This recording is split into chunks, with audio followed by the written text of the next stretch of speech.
All right, we are live. Everybody, you recognize these two faces here on your screen? Master Tony Cook there on your left, Master Ali before here. Hi, everyone. Thanks for inviting me again, Ali. Always a pleasure to have you here, friend. We'll get started in about 5 minutes while we wait for folks to join. I'll share this on my personal Facebook page as well. It's been a while since we've chatted, Tony. You doing all right? We're doing great. Yeah, we've been reopened we're almost 2 months now. We've been open, so a Was lot it of that long for you guys? well, Yeah. we opened June 1st, so also a month and a half, and yeah, a lot of things that I've learned along the way, and a lot of things that I think things that I share might be helpful to a lot of the viewers. So hopefully that comes in handy. Yeah, I'm excited to hear those things. So, yeah, we'll be chatting obviously about that. That's the subject matter here. Hello, Master Mohammed. Nice to have you on here again. Uh, yeah, we got lots of exciting things to chat about. We'll start in a few minutes while we wait for folks to join. But yeah, Master Tony been open for 2 months, and we were chatting about this before on our warm up for this call that really BC, Canada, but BC in particular, British Columbia, the province that you're in right now, it's kind of ahead of a lot of places in the world, and that what the world can look like and will look like. Um, and yeah, I think I'm really interested in sharing those insights with everybody else. So yeah, you're really ahead of the curve in people's mentality and thought process, and yeah, I'm excited. And then you also have a little treat you're gonna show us your club and everything. So it's Yeah, hopefully that'll be helpful to everyone. mm-hmm. Yeah. And then what about you? You personally, you still making the time to work out and do all that kind of stuff with all the stress? Oh yeah, actually, speaking of working out there, you hang up all your medals there behind you. I just found all these medals here. This was the gold medal. I think that was the nationals that you and I were supposed to fight in, but I think you kind of had some 2003. last minute jitters that you kind of backed out of here. I got a whole rack full of medals that I've always, for the past 10 years, I've been wanting to hang it up on my wall of fame here in my office. Just haven't gone around to doing yet. Yeah, you should. Yeah, you should. But yeah, yeah, we've been working out a little bit. I've got back into a regular routine, which feels great. Nice weather always helps. Yeah, Yeah, yeah. and yeah, I've been back to training and hitting and rolling, and it feels great. Yeah. Good for you. Good for you. Yeah, so we'll start in a couple of minutes here. We'll start at 1:30 Eastern. We got a couple more minutes before we got a few people join. Actually, I'm gonna open up the app, the stream on my phone, so I can kind of see people better. It's hard to see them. What's the atmosphere like there on the East Coast in Toronto? So Toronto is obviously a major metropolitan city. So in Ontario, the province that we're in, the restrictions that we're in a three-phase opening kind of strategy, and the rest of the province is open to phase three, but we haven't yet. It'll take about another 2 weeks. Phase three being able to eat inside restaurants and those sort of things. But I was driving on Yonge Street, which is one of the largest, biggest streets, popular streets in Toronto, on the weekend, and it looked like a regular day. It looked like a regular Sunday. People were out and about, and because everyone's eating on the patios, it looks like everything is full to the brim. And people were happy. Some people were wearing masks outside. A lot of people weren't. They're eating lunch and dinner in patios and having a good time and drinking. So people were playing in the playgrounds. It just started to feel more and more normal versus before it was literally a ghost town, right? So yeah, so I feel like again we're probably a couple weeks behind you guys out there in British Columbia, but yeah, no, I think that the general mood and positivity is definitely increasing. So. Yeah. Don't you find that weather has a big factor on Oh, that? 100%. And it's been great weather here as well. It's been super hot, so people want to go outside. And in Canada, And in Toronto, summers are short. Maybe three months, 4 months if you're lucky. So we really try to take advantage of that as much as we can. Yeah. And yeah. Well, that's good to hear. What are the daily cases like? I think in terms of death, I think we might have not had any for the last couple of days, or very, very low, if that's the case, if there's any. But yeah, definitely not maxed out in terms of the hospitals. Cases, I'm not exactly sure. I pay more closer attention to death and hospital Mm-hmm. capacity, because those Mm-hmm. are, to me, the numbers that matter the most, and then what population is actually getting it, because I Yeah. can make better decisions for me personally on those sort of numbers. Yeah. But as we know, public perception is a little bit different. Yeah. But no, it's been, I think, under control here for sure. Okay. That's good. Good to hear. Yeah. All right, so we will officially start now. Hello, everybody. Master Ali Ghafour here, and to my left, the distinguished Master Tony Kook. And Master Tony Kook is from British Columbia, the province in Canada, in the West Coast, and I'm here in Toronto. And Master Tony has a lot of cool things that he's going to show you today and talk to you about today. He's going to actually walk through his club and show you exactly how he set things up. What's interesting about British Columbia, just so you guys know, and the content here that we're going to cover applies to our American friends or Canadian friends. What's unique about Master Tony Kook and his club and the province that he's at, and we were just talking about this before, they're really what the future will look like, in depending on where you are. It could be a week or 2 weeks or 2 months of kind of post-COVID, because they've got it. British Columbia has it under control. And he's been at it for about 2 months. Master Tony Kook has been doing this for about 2 months.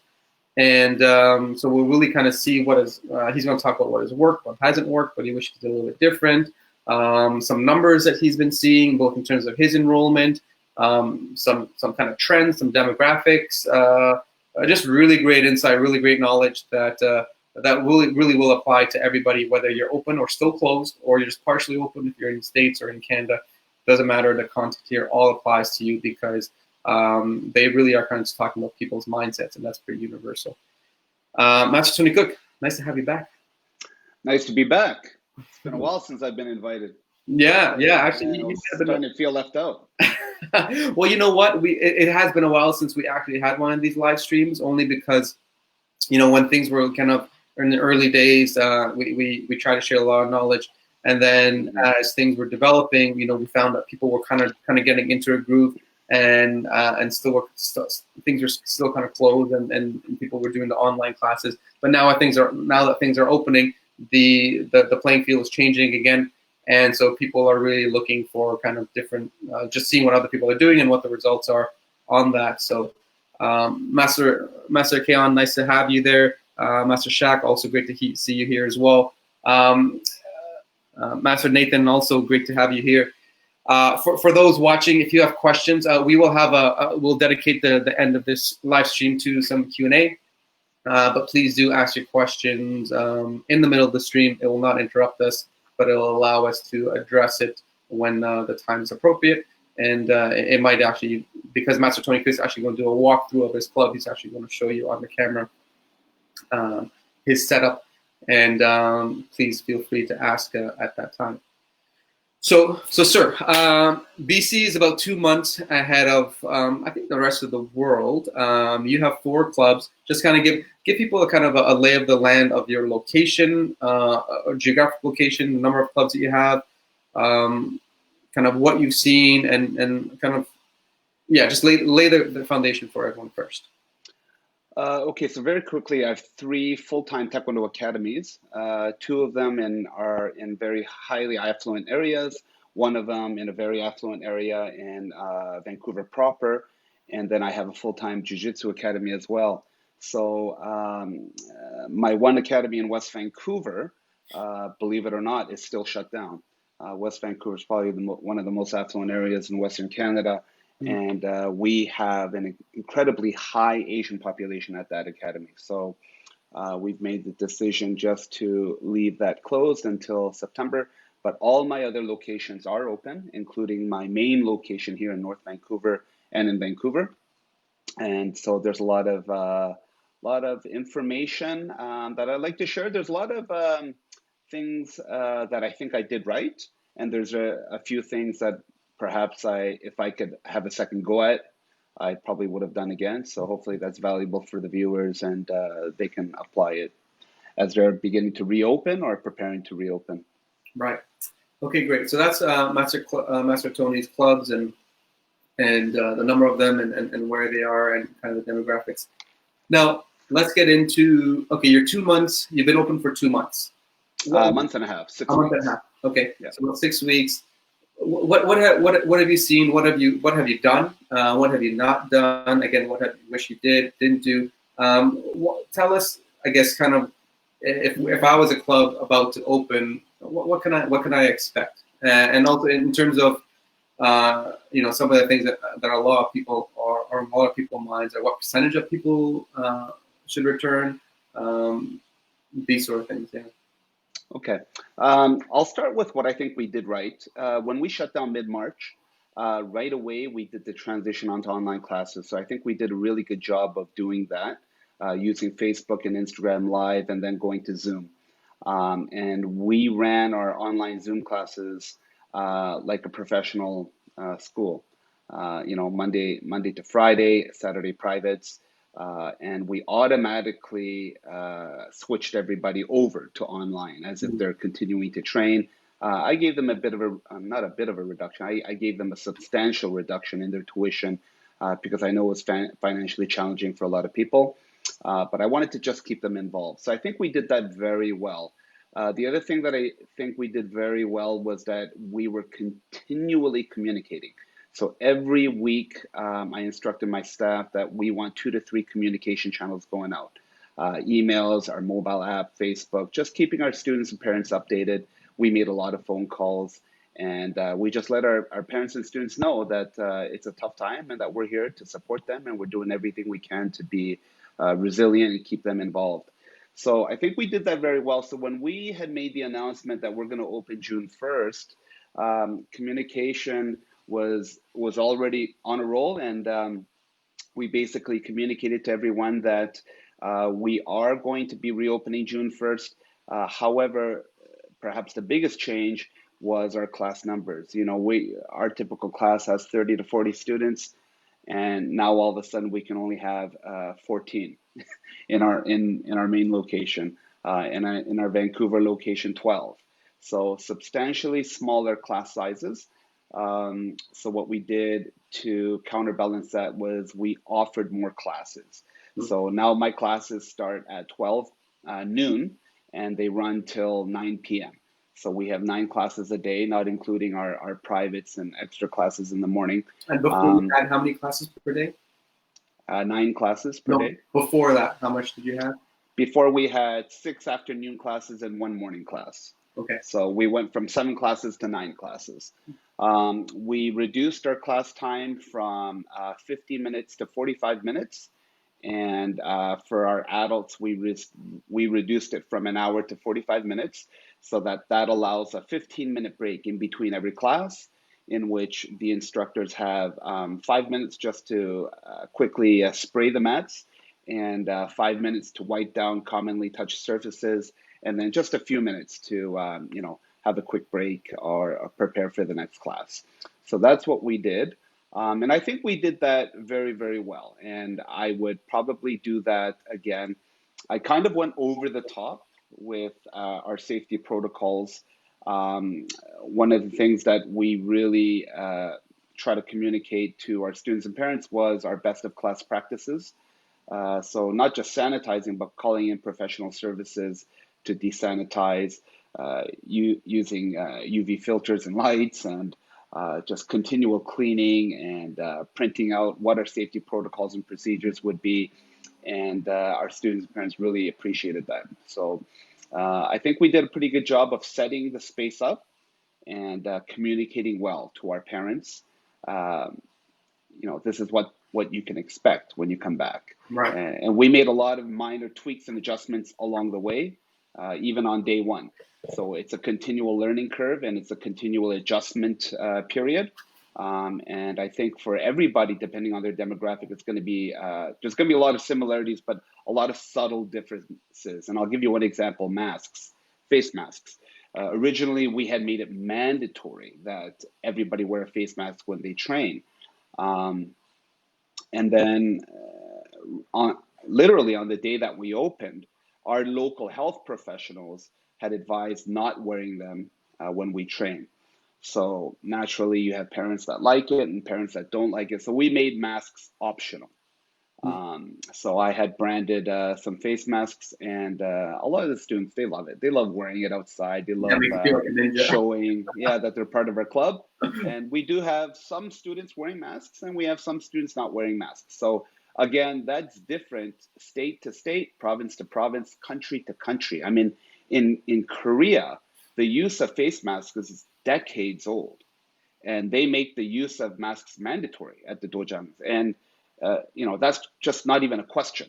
Mm. So we have a lot to learn from those kind of countries where they have a lot of experience using face masks. So it's a bit of an education process for us, and it really tests your patience, your communication, and your resilience when you're communicating that to your students and parents. Right, right. So you opened your club June 1st, and now you're 6 weeks in. Who came back? What percentage? What percentage came back? What type of people came back? Or was it all adults, all kids, certain demographic? Walk us through that. Um, so first of all, we are still offering online classes, Zoom Okay. classes. So when we opened up June 1st, we let all of our membership know that you can come back to live classes, but because of the limited space number, you have to register. And if they register for a live spot, then they automatically revert back to their regular tuition. However, they're still welcome to do as many Zoom classes as possible. Okay. For those students that opt just to continue with Zoom, then they just continued with Zoom. And they didn't come to any live classes.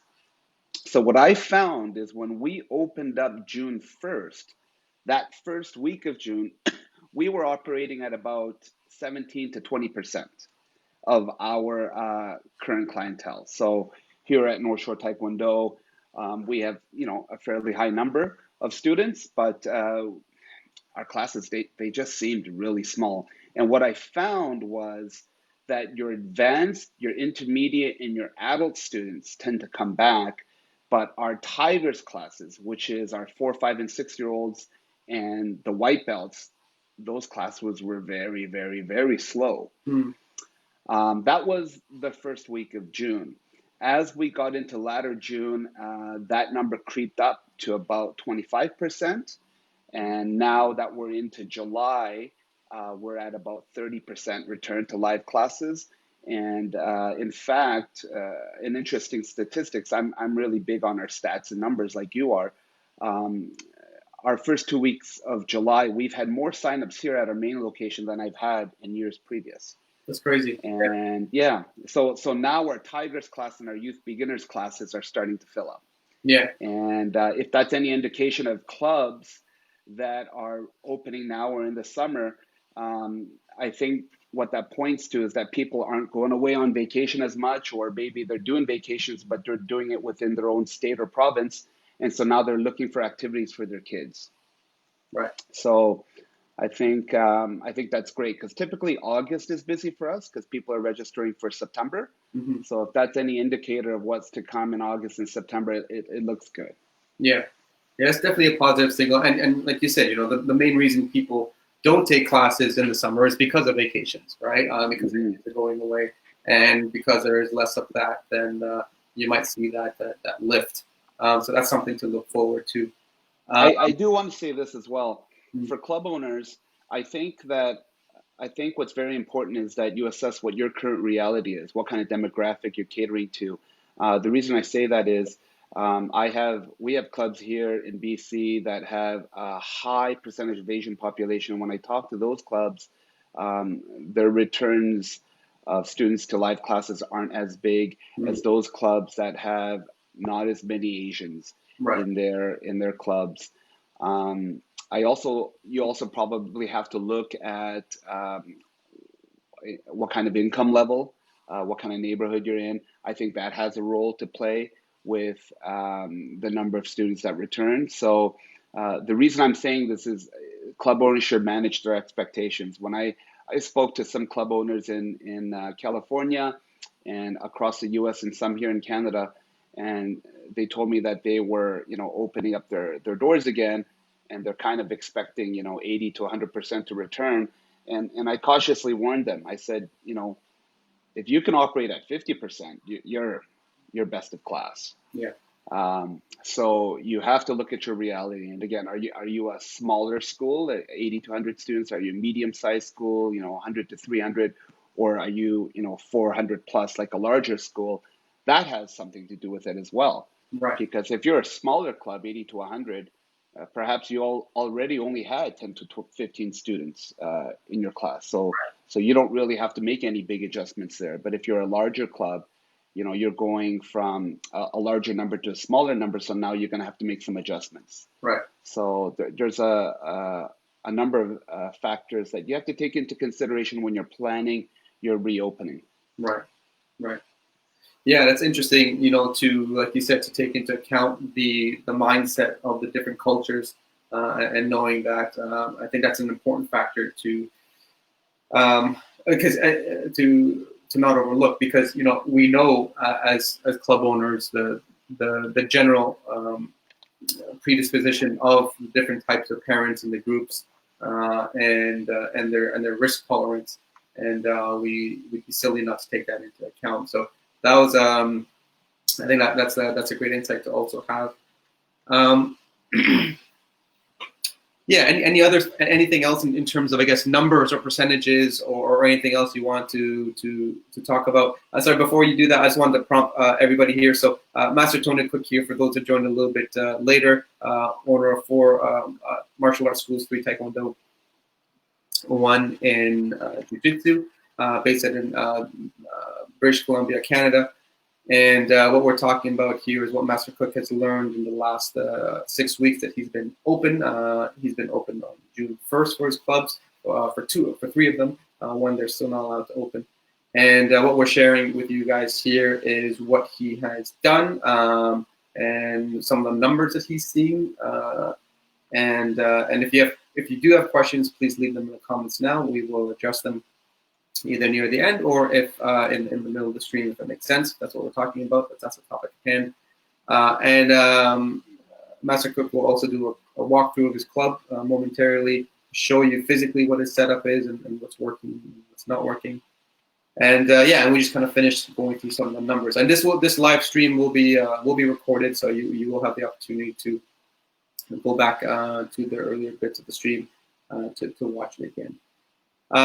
So, sir, any other sort of numbers, metrics? We're both numbers guys, as you mentioned earlier. That you've seen, one of the positive ones that you mentioned was you've seen more signups in July than you have in the previous, I think, 4 or 5 years. You mentioned, which is a good signal for people potentially opening up.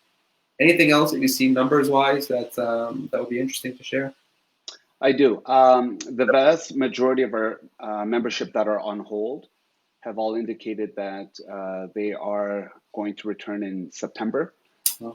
September seems to be a default answer. And the reason I say that is because over the years, in our area, in our neighborhood, people are conditioned to kind of take the summer off, go on family vacation, maybe do a couple of summer camps, and then September is back to normal life, full speed ahead. Now, the reason, and I understand that mindset, because our school district here in British Columbia, Canada, has indicated that come September, students will either be returning back to class 2 days a week, 3 days a week, or 5 days a week. They haven't yet made the decision, but the indication is that people will be returning back to school with a combination of an online platform.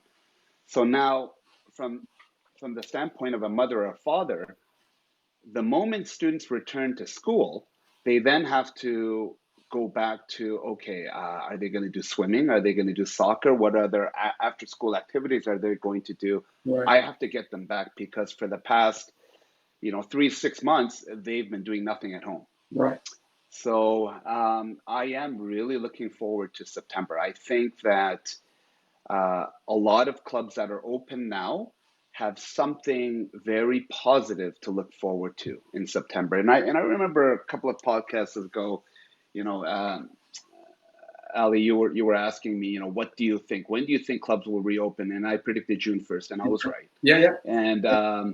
And what did you predict would be the return? I said, it's probably going to be 20 to 40%, and I think I was right. So I have a really good feeling Track record. Yeah, from the attitude and the feedback that I've been getting from our membership that September will be a very good month for people because people are people are really wanting to get back to some level of normal. yeah. And that means kids going to school, kids doing after school activities, parents working.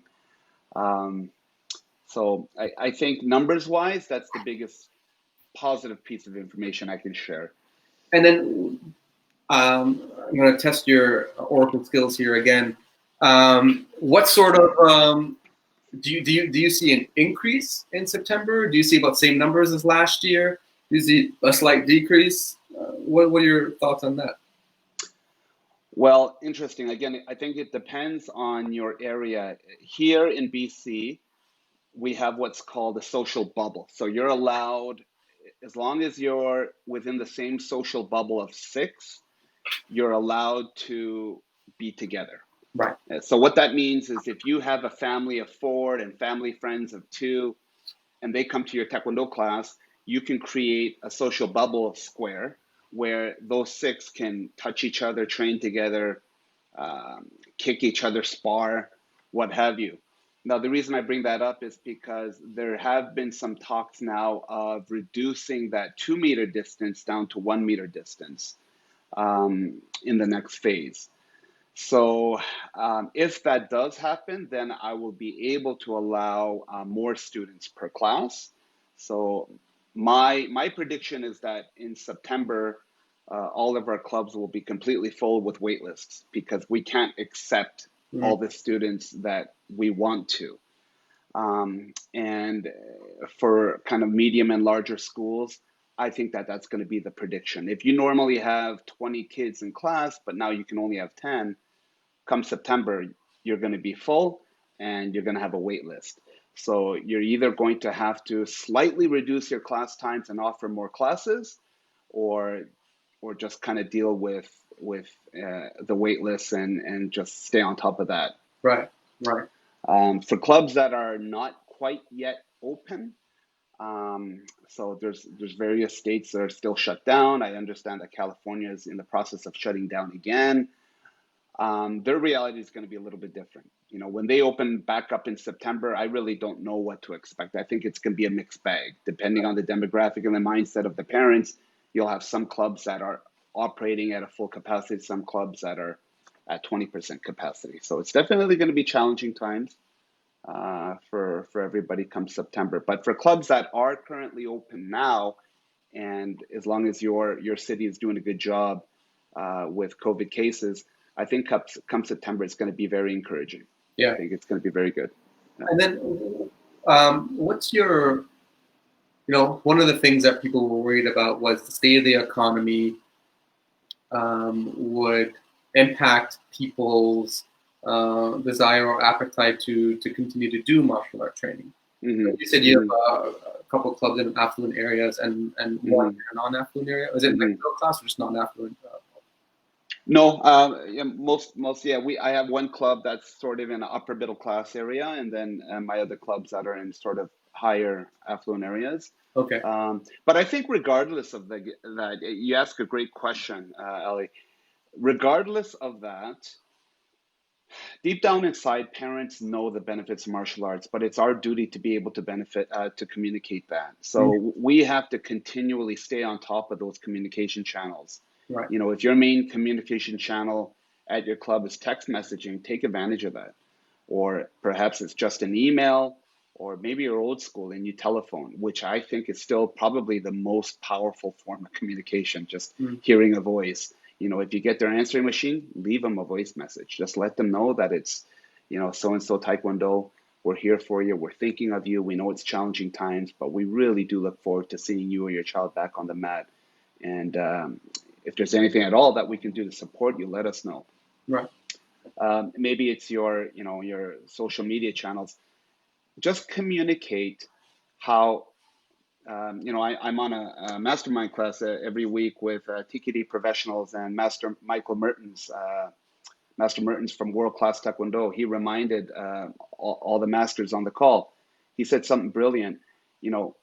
No point in history is it more important than now, than ever before, that our communities need the principles and the values taught in martial arts. Mm-hmm. It doesn't matter if you're a Republican or a Democrat, a conservative or a liberal. And now, right now with the whole awareness issue of racial equality, never now has it been more important to really drive home the importance of love, respect, humility, courtesy, things like this, Right. in martial arts. So I think as small business owners in martial arts, community leaders, we need to communicate that. We know it's challenging times right now, but your son, your daughter needs that positive outlet. 100%. They need that social interaction. Right. And we need to remind the parents. We know that financially it's a difficult time. Are you having some difficulty? Let us know. We will work it out. We just want you and your family back on the mat so that we can do what we do best, and that's to raise future leaders. Yeah. So I think that's very important. We need to remind them the values of what we do. Yeah, and and even me being in this industry and just hearing it again from you, right? Mm-hmm. Just and then framing in that way is like, yeah, where else are they going to get that from, right? They're like, again, it's hard to get that from. Well, you're not getting it from the media. They don't have any other sort of influences. They're not going to school. They're not with their friends. And so this is the only place that you can give your child that those critical life lessons. And you're right, even more so now than in the past, is that even more and more valuable. So let's not let up on that same messaging. So 100%, 100%. That's great. Anything else before we do your club walkthrough? No, you know what? Maybe we can do the walkthrough, and then as we're doing the walkthrough, there's some other ideas that pop in my head, and I'll just kind of share along, sort of informally, what we did, and hopefully that's helpful to the Yeah. viewership here.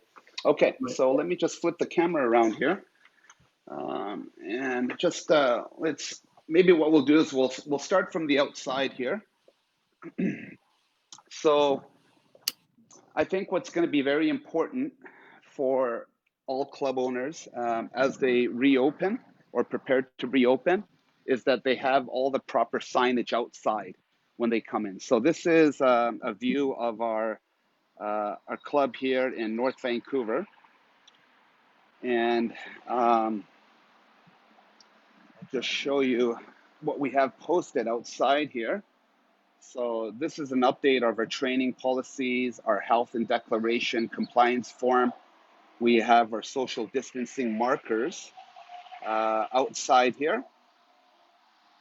And then, of course, we have just a notice if you've had any symptoms. And then also our reminder about practicing the social distancing here. So we have that laid out here.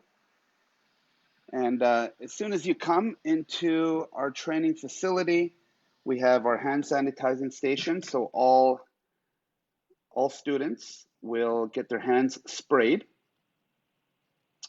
And we have, again, more markers and reminders of our entrance and exit. And our viewing area, we're only allowing a limited number of people to sit down. So if students come in, they sanitize their hands, they have to fill out the health and policy compliance form declaration. This is our program director's desk that has the face shield plexiglass. And again, another reminder about practicing social distancing. Students then are instructed to put their shoes in a numbered cubby, and the numbered cubby works together with their training square, which they'll be directed to here. So here's a shot of our training floor. So let's say they are in square number 13. They put their shoes in square cubby number 13, and then they train here, 13. We have a lot of wave masters and kid kicks on the floor so that students can use those to train. And again, as we go into the change rooms and the bathrooms, again, there's more reminders about practicing social distancing. We're only allowing a maximum of 2 people at a time in the change rooms. And here again, I just want to show you, this indicates the maximum number of people that we're allowed right now at in our main location here. And then we have more kind of reminders and verbiage here on our screens about our safety protocols. And when new students sign up here, they're given reminders about what the training policies are and things like that. So that's the lay of the land. This is how we're doing it. All of my academies are set up the same way, like this. When students are exiting the class, they exit one by one. And again, they need to just sanitize their hands here and pick up their shoes, and they leave. And when classes are finished, in between every class, all the commonly touched surfaces, benches, doorknobs, they're all sprayed down, and all the mats are sprayed down, and it dries up within a few minutes. So that's how we're doing it here. Okay, very interesting.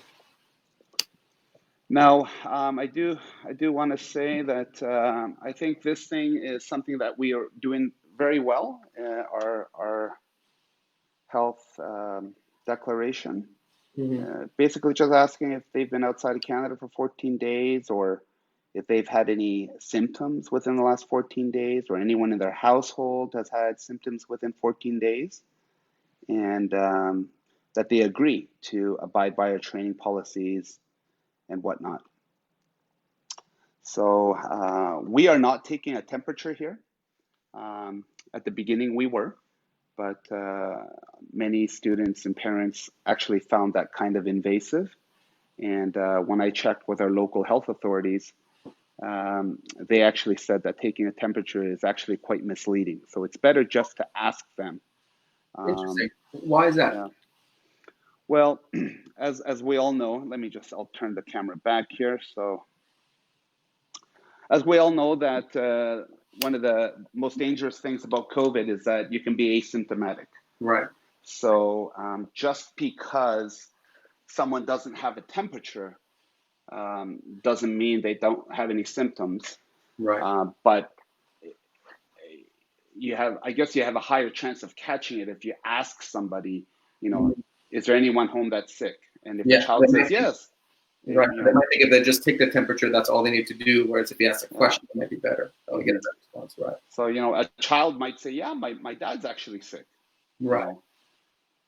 And then you ask the mom, Charlie says your dad's actually showing some fever. Is that true? And well, yeah, actually he was just starting to show, but we don't think it's COVID. And well, according to our policies, we're going to respectfully ask that you stay away from the dojang for 14 days. But, how about we transition you onto Zoom, and let's do a private lesson online with Charlie just to make sure he stays up to speed. We're here for you. And so you make it as accommodating as possible while keeping your training space safe. That's got to be your number one priority right now. Right. Master Chan Lee, thank you, sir. Always great to have you here. And I know you're sharing a lot of knowledge to all the groups as well. Thank you for that. Mr. Chan Lee, one of the best. Thanks for joining, sir. So for those folks watching, please do ask your questions. We have a few more minutes left on this live stream. Um, so have you so far, Tony, or are you worried about, if someone does catch it, what you guys have a policy? I'm sure you have a plan in place for that. What Yeah, does that look like for you? we have obviously we've updated our risk management plan and our emergency action plan. So if anyone does, if anyone at our club, member or family member or anyone who visited the club, um, tells us that they had COVID, then they're legally we are bound to let our health authorities know, and then they take you through the steps. So which is why it's important that you keep track of who has come in through your dojang. Right. So we have a scanning system, so we know which students come into our dojang each and every day. So if one of our members had it, then we would, I guess, alert the rest of our membership that on their stay at this time, this particular student who has recently let it be known that they have symptoms of COVID. So, please monitor yourselves and please perhaps get tested or checked out. And we're going to ask that you not come to class for 14 days for the safety of everyone else. So, But again, I think you also offer the online classes for those guys, so they still remain engaged and interested. Yes, yeah, we still have online Zoom classes going on every day. Right. So that's great because we still have a lot of students who can't come back because they're living with their grandmother or grandfather and they just can't take that chance, which we completely understand. Right. Yeah. Yeah. One thing I do want to share as well, we were talking about numbers. We're offering half-day summer camps this year. So we normally do full-day summer camps 9 to 3, but because we have classes that start at 12, we're doing half-day summer camps 9 to 12. Mm. And instead of offering it every single week, we're offering 2 in July, 2 in August. And all those camps are full because we have small numbers. And again, that just goes to show you that the parents and students are looking for activities now. Right. Again, I think the weather probably has a big positive factor on that. Yeah. But we made those kind of adjustments along the way. We put the poll out there. We did a survey. If we offered these half-day camps, would you be interested? And we had an overwhelming response. So that's why we decided to offer it. Yeah. Yeah, that's great. Okay. Master Kim, nice to, Junte Kim, nice to have you here, sir. It's been a while since we've seen each other. He asked a question, any good classroom drills or curriculum for beginners or tiny tigers with this new setting that you have? Yes. Yeah, we've the instructors and ourselves, I think we've done a great job of adjusting to this kind of no-touch training. So all the students are in their squares. We're making use of those, those bats, the kid bats, because that you can still keep that distance. So we're using that a lot. A lot of the jump, duck, slide drills, we're doing that. A lot of the kicking drills on the kid kicks and the wave master. So if your club has a bunch of standing kick targets that you can use, we've been using that a lot. And we've been doing a lot of fun kind of drills and games where it's literally just on the spot.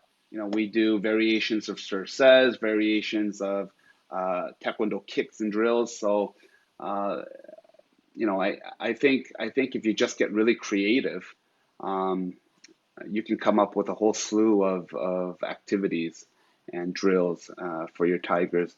And it's a lot easier than it sounds because, in a typical class of 20 and 30 students, you have kids bumping into each other, you have them, going off their spot. But now the way that we have it laid out, kids know they have to stay in their square. So in some ways, when I talk to my instructors, they say it's actually easier to teach them because they're always in their square. Right. They're not off somewhere snipping someone's shoe. Yeah. And by the way, we invite students to wear Taekwondo shoes. So our Taekwondo shoe sales revenues have gone up, or they can wear socks, and it's optional, or they can come in bare feet. And then we always we shut down our water cooler. People have to come with their own water bottle, and we just invite people to bring their own water bottle to their square. Right. Yeah. Yeah, that's been very popular. Another one, Master Kim, that a couple of clubs with 2020 armor, what they have is if they have the Wave Masters as well, they put the 2020 armor on it. They play the heartbeat game, so they all are essentially competing against each other. So whoever makes the light stay up the longest, they win. So they can kind of play together in a group setting, but they're actually not physically touching each other. That's another one that's been popular with. That's a great idea. Yeah. So we've been actually we should probably do that, guys, on the 2020 Armor team. Let's do a class just showing some physically distant training that we can do with the vest. So we'll do that for you guys there. So sorry, I didn't mean to give such a general answer to Master Kim's question, but perhaps what we could do is we can encourage all the clubs here that take advantage of these sessions to share a 5 or 10-second clip of some of the drills that they're doing in class and post it. Yeah. And just visually seeing it will give a lot of club owners some great ideas. Yeah. No, we'll do that. We'll ask some of the folks in our community just physical distancing drills, and then share that with you guys as well. So I'll make that as a to-do here. Thank you, Master Kim, for scoring that idea. All right. Any other questions while we got Master Tony Kook here? Lots of knowledge there to pick his brain. Again, for those that might have joined a little bit later, he's been open for 6 weeks, has 3 locations open, 4 locations in total, and 2, so 1 isn't allowed to open. But again, he's from the province of British Columbia in Canada, and they're really, from what I've been hearing about the status of the world and the coronavirus and COVID-19, they're about a month or 2 ahead of everyone else. So I think that we can really look to them as to kind of what to expect. And so far, Master Tony's Oracle predictions have been right. He guessed correctly June 1st that he would open. And some of the numbers in terms of the return rates, he's been dead on, and he thinks September will be also very good for him. So, lots of knowledge to take in there. Master Samno, nice to have you here, sir. Master Tony Cook, has your BJJ school opened up yet? If so, how has the training program changed? Yes, our BJJ school has closed. That was the biggest impacted club of all my clubs, because we did Zoom classes, but it's very difficult to do Zoom because not everybody had a training dummy. But so we are open now. Classes are filling up. We have all of our students do a health and declaration policy compliance form, and they have to indicate on there that the following students are within their social bubble, and therefore then they're allowed to do drills and sparring with those people. So that's been a very, very important factor for us. If it was just solo drills, I don't think we would have any new signups. But like I said, we've seen some good sign-up returns for July, not just in Taekwondo, but in Jiu-Jitsu as well. So it's going well. Our return to Jiu-Jitsu was probably around 30% return, but now we're starting to see more sign-ups during the summer. So we're really looking forward to that. Oh, 30%, that's great. Yeah. The great Master Chan Lee, who also looks like a ninja on his profile photo.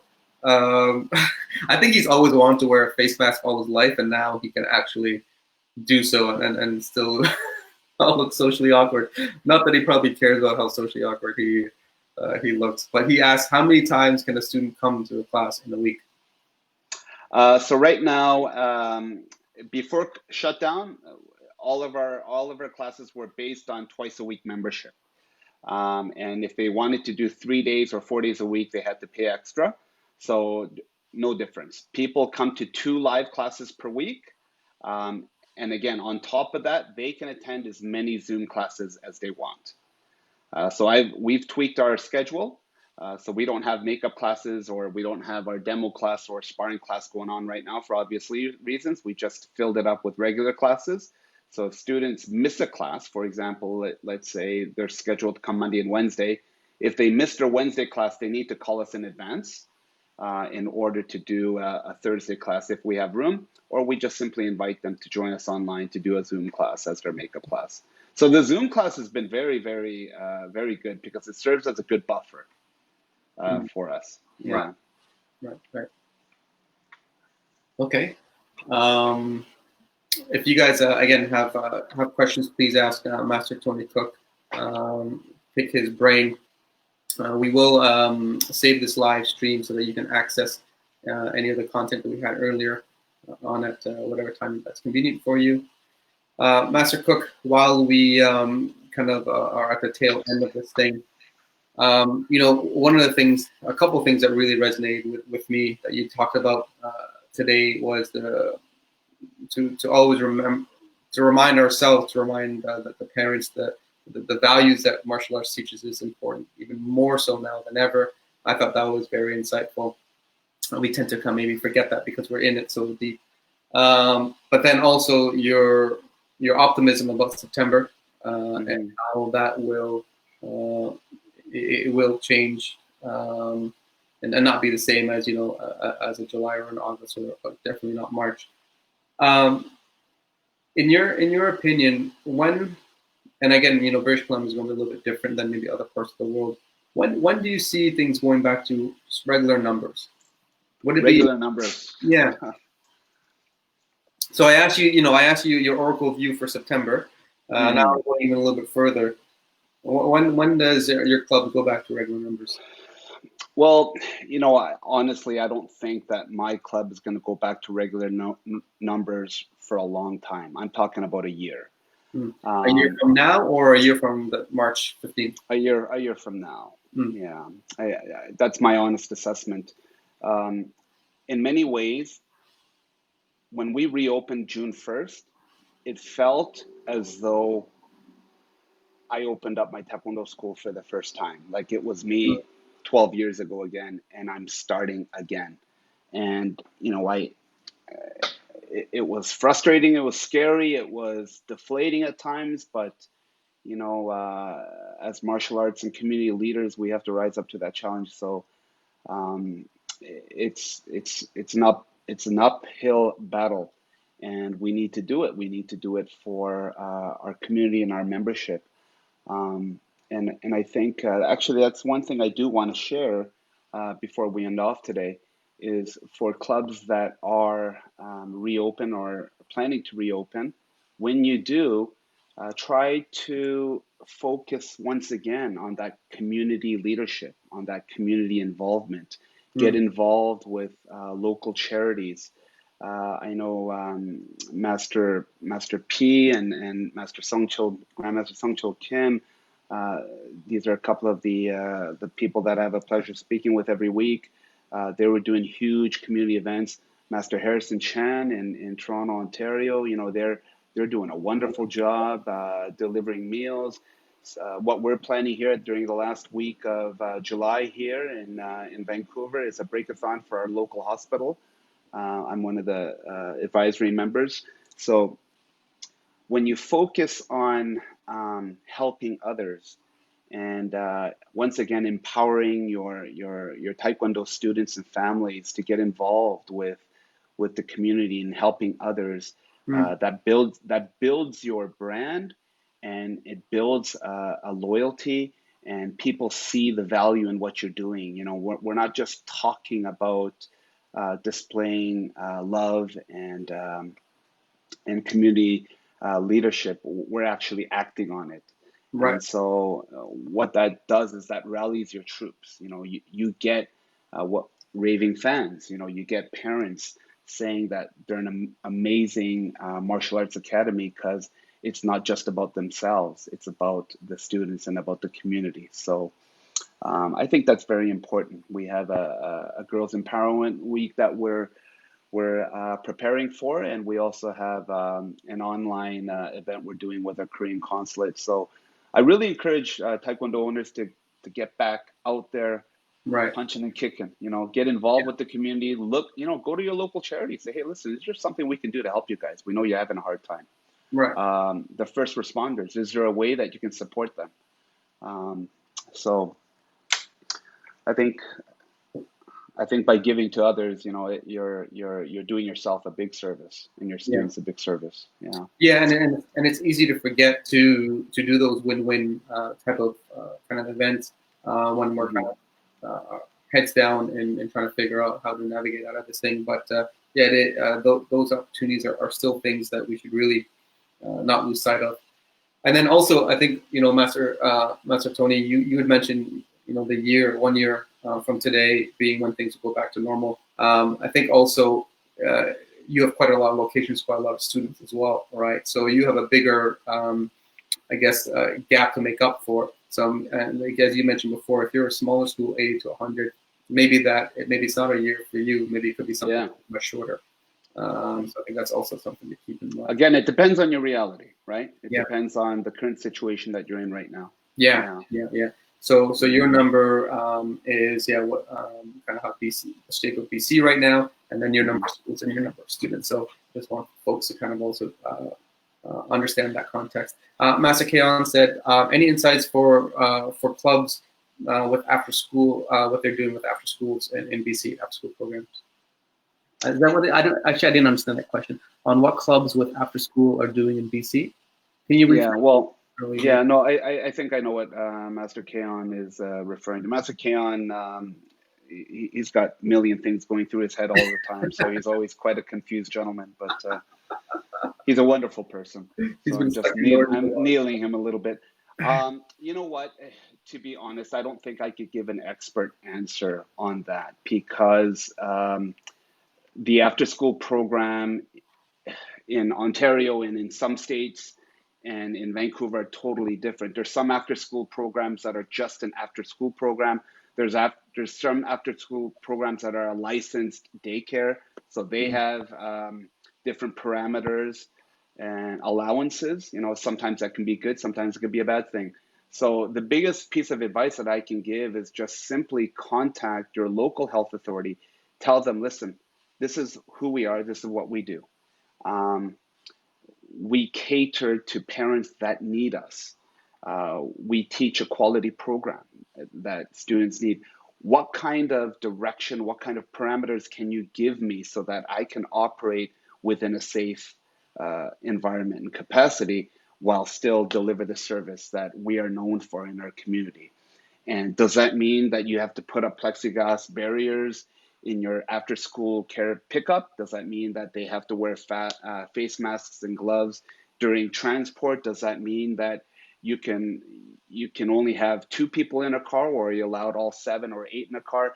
That's going to be depending on the city that you live in. So my experience thus far with our local and our provincial health authorities is they've been very helpful. You call them and you ask them honest questions and you ask for guidance. I think it's the way you ask for questions. Instead of asking for permission, it's asking for guidance, saying, this is what we're doing.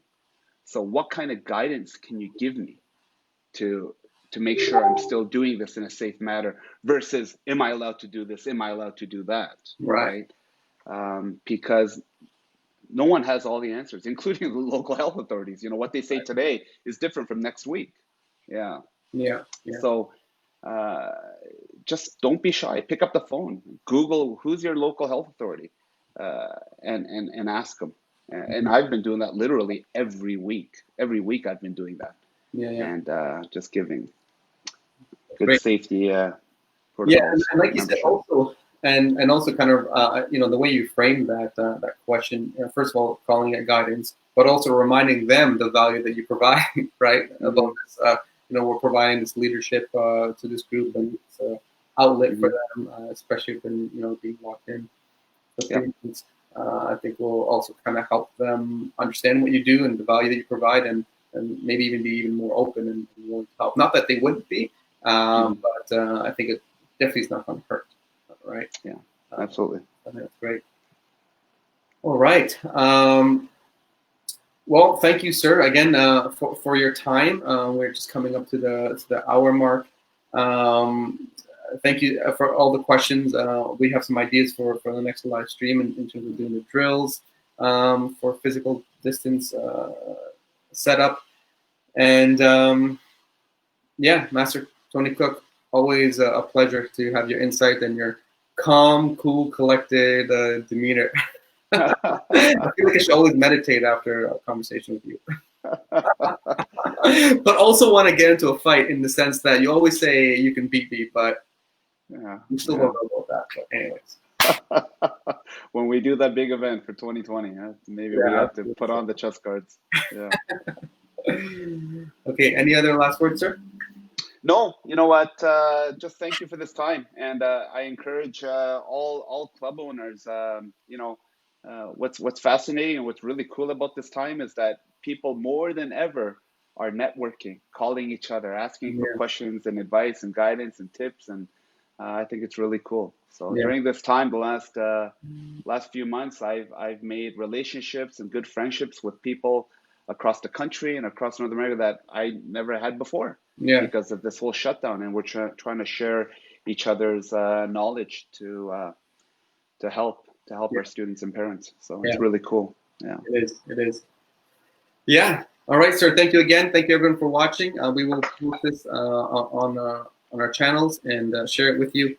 And enjoy the rest of the day. And we'll see you later. Thank you, everyone. Thank you. Thank you, Master Gafur. Talk to you later. Yeah. Bye bye.